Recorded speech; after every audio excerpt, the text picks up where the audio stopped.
നമസ്കാരം.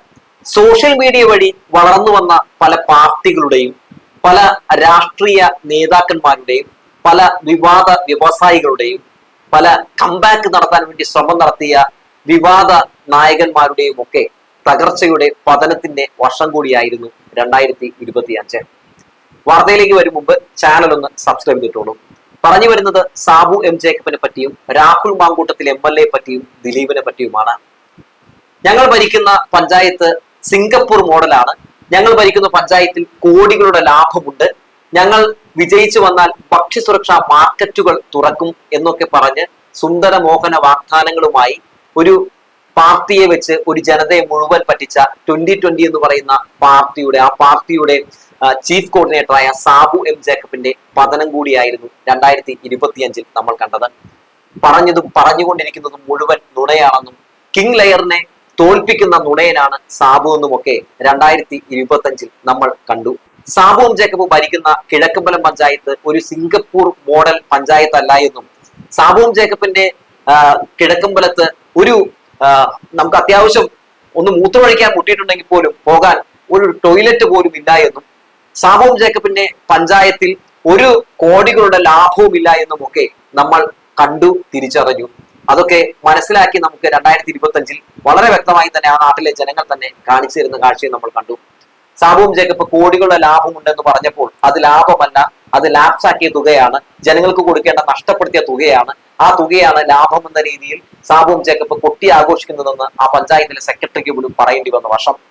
Sabu M Jacob 25 വർഷം കഴിഞ്ഞാലും പൊളിയില്ല എന്ന് പറഞ്ഞ പല റോഡുകളുമൊക്കെ തകർന്നടിഞ്ഞ് തരിപ്പണമായി കിടക്കുന്ന കാഴ്ച നമ്മളെ കാണിച്ചു തന്ന വർഷം.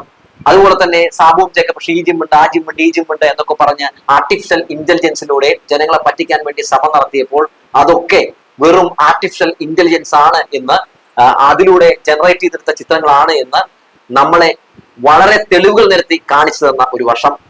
മാത്രവുമല്ല സാബു എം ജേക്കബിന്റെ പാർട്ടി തകർന്ന് തരിപ്പണമായി പോയ വർഷം.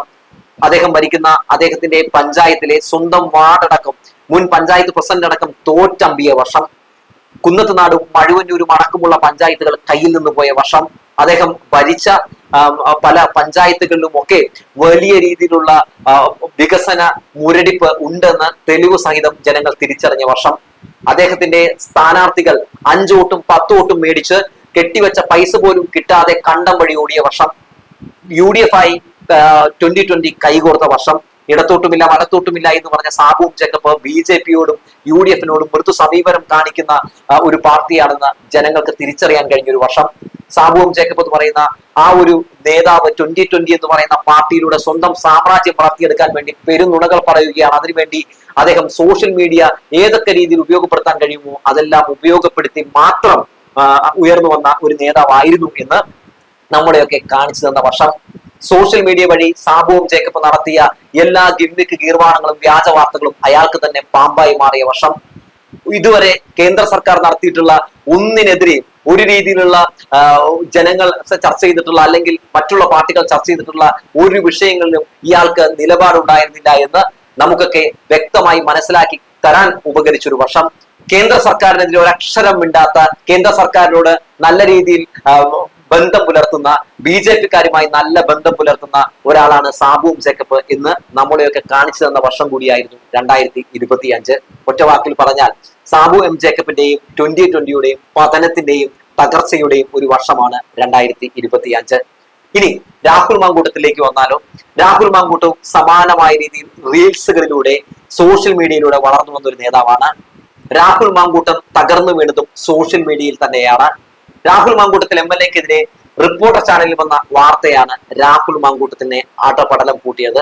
ഒരു പെൺകുട്ടിക്ക് വിവാഹ വാഗ്ദാനം നൽകി ആ പെൺകുട്ടിയെ പീഡിപ്പിച്ച് ഗർഭിണിയാക്കി ഗർഭചിത്രം നടത്തി ശേഷം അവളെ കൊന്നുകളയുമെന്ന് ഇയാൾ ഭീഷണിപ്പെടുത്തുന്ന ഓഡിയോ ക്ലിപ്പുകൾ റിപ്പോർട്ടർ ചാനൽ പുറത്തിറക്കി. അത് സമൂഹ മാധ്യമങ്ങളിൽ വലിയ രീതിയിൽ തന്നെ ചർച്ചയായി.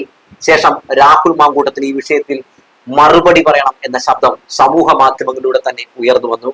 സമൂഹ മാധ്യമങ്ങളിൽ സജീവമായിരുന്ന രാഹുൽ മാങ്കൂട്ടം പതിയെ അയാൾ സമൂഹ മാധ്യമങ്ങളിൽ നിന്ന് പിൻവലിയാൻ തുടങ്ങി. വീട്ടിൽ അടച്ചിരുന്ന് ഒഴിച്ചിരിക്കാൻ തുടങ്ങി. മാധ്യമങ്ങൾ ഉത്തരം തേടി എത്തിയപ്പോഴൊക്കെ രാഹുൽ മാങ്കൂട്ടത്തിൽ ഒഴിഞ്ഞു മാറി. യൂത്ത് കോൺഗ്രസ് അധ്യക്ഷ സ്ഥാനം അവസാനം രാജിവെക്കേണ്ടി വന്നു. ഗത്യന്തരമില്ലാതായപ്പോൾ കോൺഗ്രസിന് രാഹുൽ മാങ്കൂട്ടത്തിലിനെ പുറത്താക്കേണ്ടി വന്നു. ശേഷം രാഹുൽ മാങ്കൂട്ടത്തിനോട് തുടരെ മാധ്യമങ്ങൾ ഇതേ ചോദ്യം ചോദിച്ചു. ആ ശബ്ദം താങ്കളുടേതാണോ എന്ന്. രാഹുൽ മാങ്കൂട്ടത്തിന് മറുപടി പറയാൻ കഴിഞ്ഞില്ല. രാഹുൽ മാങ്കൂട്ടം തകർന്ന് തരിപ്പണമായി. രാഹുൽ മാങ്കൂട്ടത്തിന്റെ രാജി ആവശ്യപ്പെട്ടുകൊണ്ട് രാഹുൽ മാങ്കൂട്ടത്തിന്റെ പാർട്ടിയിലുണ്ടായിരുന്ന താരയും ഉമാ തോമസും അങ്ങനെ അടക്കം നിരവധി ആളുകൾ, MLA മാർ, MP മാർ, അങ്ങനെ പലരും രംഗത്തേക്ക് വന്നു. ഗത്യന്തരമില്ലാതായപ്പോൾ രാഹുൽ മാങ്കൂട്ടത്തിനെതിരെ സതീശനും ഷാഫി പറമ്പിലിനും വരെ സംസാരിക്കേണ്ടി വന്നു. രാഹുൽ മാങ്കൂട്ടത്തിന്റെ പപ്പും പൂടയും പറച്ച് രാഹുൽ മാങ്കൂട്ടം നല്ല ലക്ഷണമൊത്ത കോഴിയാണെന്ന് കാണിച്ചു തന്നത് റിനിയായിരുന്നു. റിനിക്കെതിരെ നിരന്തരം പല രീതിയിലുള്ള സൈബർ ആക്രമണങ്ങൾ നടത്തി നിശബ്ദയാക്കാൻ വേണ്ടി ശ്രമം നടത്തിയപ്പോഴും റിനി കരുത്തയായി പോരാടി. റിനിക്ക് പിന്നാലെ തന്നെ നിരവധി ആളുകൾ, ഒരു ട്രാൻസ്ജെൻഡർ ഉമ്മൺ അടക്കം തനിക്ക് രാഹുൽ മാങ്കൂട്ടത്തിൽ നിന്ന് നേരിടേണ്ടി വന്നിട്ടുള്ള അപമാനത്തെ പറ്റി, പല രീതിയിലുള്ള ദുരനുഭവത്തെ പറ്റിയൊക്കെ തുറന്നു പറഞ്ഞുകൊണ്ട് രംഗത്തേക്ക് വന്നു. രാഹുൽ മാങ്കൂട്ടം ഒരു രാഷ്ട്രീയക്കാരനായി പോലും തുടരാൻ അർഹതപ്പെട്ട ഒരാളല്ല, രാഷ്ട്രീയക്കാരനായിട്ട് ഇരിക്കാൻ പോലും അർഹതപ്പെട്ട ഒരാളല്ല എന്ന് കാണിച്ചു തരുന്ന പല സംഭവവികാസങ്ങൾ നമ്മുടെ കൺമുമ്പിൽ തന്നെ സംഭവിക്കുന്ന കാഴ്ച കണ്ടു. പല രീതിയിലുള്ള സർട്ടിഫിക്കറ്റ് കഥകളാണ് രാഹുൽ മാങ്കൂട്ടത്തെ പറ്റി നമ്മൾ കേട്ടത്. രാഹുൽ മാങ്കൂട്ടം എന്ന് പറയുന്ന ആ ഒരു നേതാവ് സോഷ്യൽ മീഡിയയിലൂടെയും റീൽസിലൂടെയുമാണ് വളർന്നു വന്നതെങ്കിൽ അദ്ദേഹത്തിന്റെ പതനവും അങ്ങനെ തന്നെയായിരുന്നു. റീൽസിലൂടെയും പല രീതിയിലുള്ള അത്തരം സോഷ്യൽ മീഡിയ പോസ്റ്റുകളിലൂടെയും ഒക്കെ പലരുമൊക്കെ അപകീർത്തിപ്പെടുത്തി വളർന്നു വന്ന മൂക്കാതെ പഴുത്ത രാഹുൽ മാങ്കൂട്ടത്തിൽ തകർന്ന് തരിപ്പണമായി ഇന്ന് കേരള രാഷ്ട്രീയത്തിലെ മാത്രമല്ല കോൺഗ്രസുകാരുടെ ഒരു പേടി സ്വപ്നമായി മാറിയിരിക്കുന്നു. രാഹുൽ മാങ്കൂട്ടത്തിനെ ചുമന്നവരൊക്കെ നാറി. രാഹുൽ മാങ്കൂട്ടം എന്ന് പറയുന്ന പേര് കേൾക്കുന്നത് പോലും കോൺഗ്രസിന് ഭയമായി മാറിയ ഒരു വർഷം കൂടിയായിരുന്നു 2025. ഇനി നമുക്ക് ദിലീപിലേക്ക് ചെന്നാലോ. നടി ആക്രമിക്കപ്പെട്ട കേസുമായി ബന്ധപ്പെട്ട് വിധി പുറത്തു വന്നപ്പോൾ ദിലീപിനെ കുറ്റമുക്തനാക്കി. എന്നാൽ ഈ തക്കം നോക്കി ജനപ്രിയ പട്ടം തിരികെ എടുക്കാം എന്ന് കരുതി മോഹൻലാലിന്റെ കൈ പിടിച്ച് ഒരു കംബാക്കിന് വേണ്ടി ശ്രമം നടത്തി പരാജയപ്പെട്ടു പോയ വർഷമാണ് 2025. ദിലീപ് എന്ന് പറയുന്ന നടന് ഇനി ഒരിക്കലും ഒരു കംബാക്ക് ഇല്ല എന്ന് കാണിച്ചു തന്ന വർഷം കൂടിയാണ് 2025. തന്റെ സകലമാന കൂട്ടുകെട്ടുകളും പിടിച്ച്, തന്റെ സകലമാന എല്ലാ പവറുകളും ഉപയോഗിച്ച് തമിഴിൽ നിന്ന് SJ സൂര്യയെ പോലുള്ള നടന്മാരെ വരെ ഇറക്കി ഈ കേരളത്തിൽ സിനിമാ ലോകത്ത് കിട്ടാൻ കഴിയുന്ന ഏറ്റവും വലിയ PR സംഘത്തെ ഒക്കെ കളത്തിലിറക്കിയൊക്കെ വലിയ തോതിൽ തന്നെ ഒരു തിരിച്ചുവരവ് നടത്താൻ വേണ്ടി ദിലീപ് ബബ്ബ എന്ന് പറയുന്ന സിനിമയിലൂടെ ശ്രമം നടത്തി പരാജയപ്പെട്ടു പോയ വർഷം. അദ്ദേഹത്തിന്റെ സിനിമ 3-ാം നാൾ ബോക്സ് ഓഫീസിൽ തകർന്ന് തരിപ്പണമായ വർഷം. അദ്ദേഹത്തിന്റെ സിനിമ തിയേറ്ററുകളിൽ എത്തിയപ്പോൾ ഞങ്ങൾ അവൾക്കൊപ്പം എന്ന് പറഞ്ഞ ക്യാമ്പയിൻ ആരംഭിച്ച് ദിലീപിനെ കണ്ടം വഴി ഓടിച്ച് ദിലീപ് ചിത്രത്തെ തകർത്ത് തരിപ്പണമാക്കിയ ഒരു പറ്റം നിലപാടുള്ള ജനങ്ങളുള്ള പ്രേക്ഷകരുള്ള ഒരു നാടാണെന്ന് കാണിച്ചു തന്ന വർഷം. ദിലീപ് എന്ന് പറയുന്ന നടൻ ഈ ഇടക്കാലത്ത് ഒരുപാട് രീതിയിൽ പല സിനിമകളിലൂടെയും ഒക്കെ അയാൾ തിരിച്ചുവരവ് നടത്താൻ ശ്രമം നടത്തിയിട്ടുണ്ടെങ്കിലും ബബഭ എന്ന് പറയുന്ന സിനിമയിൽ അയാൾക്ക് തിരിച്ചു വരാൻ വേണ്ടി അയാളുടെ കൂടെ ക്രൗഡ് പുള്ളറായ മോഹൻലാൽ അടക്കമുള്ള നടന്മാരുണ്ടായിരുന്നു എന്നത് ഏറെ ഞെട്ടിപ്പിക്കുന്ന ഒരു കാര്യമായിരുന്നു. എന്തായാലും ദിലീപിന്റെ കൈ പിടിച്ച് ലാലേട്ടന്റെ കൈ പിടിച്ച് ദിലീപും ഒക്കെ ജനങ്ങൾക്ക് മുമ്പിൽ അപഹാസ്യരായി മാറിയ ഒരു വർഷം കൂടിയാണ് 2025 എന്ന് പറയുന്ന വർഷം.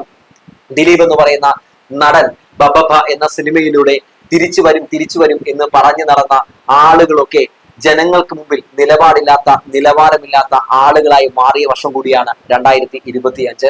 എന്തായാലും സോഷ്യൽ മീഡിയയിലൂടെ കംബാക്ക് നടത്താനും, സോഷ്യൽ മീഡിയയിലൂടെ ജനങ്ങളെ പറ്റിച്ച് പാർട്ടി വളർത്താനും, സോഷ്യൽ മീഡിയയിലൂടെയൊക്കെ നേതാവായി വിലസാനും ഒക്കെ ഇറങ്ങി തിരിച്ച ആളുകളൊക്കെ തകർന്നടിഞ്ഞ ഒരു വർഷം കൂടിയാണ് 2025 എന്ന് പറഞ്ഞു വെച്ചുകൊണ്ട് നിർത്തുകയാണ്.